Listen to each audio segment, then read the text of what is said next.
Personal driver o close sa in the aid sa self-confessed nga drug lord na sikop sa Provincial Drug Enforcement Unit atol sa gipahigan nga pagpangronda sa Panimay pasado alas 7 kaganang buntag. Pinakiting siya mo ang nasakmit sa kapulisan. Si Chona Carion sa report.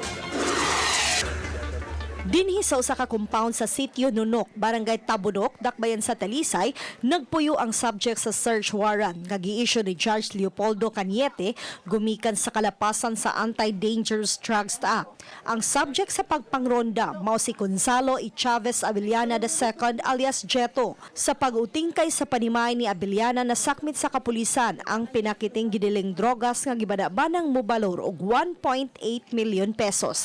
Nasakmit usab ang weighing scale ug usa ka airsoft.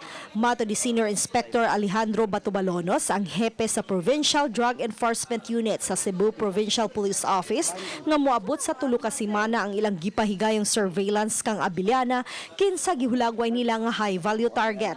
Kinsa mangunay gyud og pag-deliver og shabu sa mga mo-order kaniya. Ang coverage sa iyang pagpamaligya diha sa Dakbayan sa Talisay hangtod na sa lungsod sa San Fernando.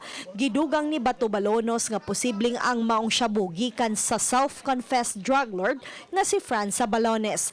Giingong dugay nga nagtrabaho si Abellana kang Sabalones is si personal driver og right hand sa maong drug lord. In fact, yang kungid sa iyang father ug mother nga nagtrabaho gid siya ni Franz before, no?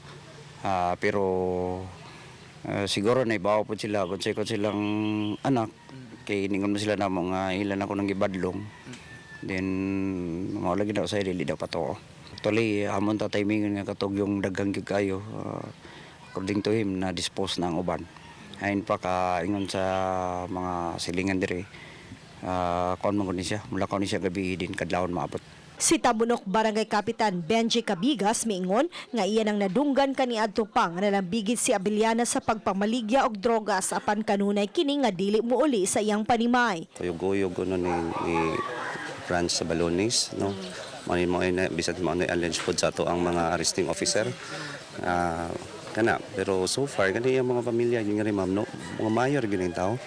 No, kana iyang papa kauban niya kung konsehal sa una.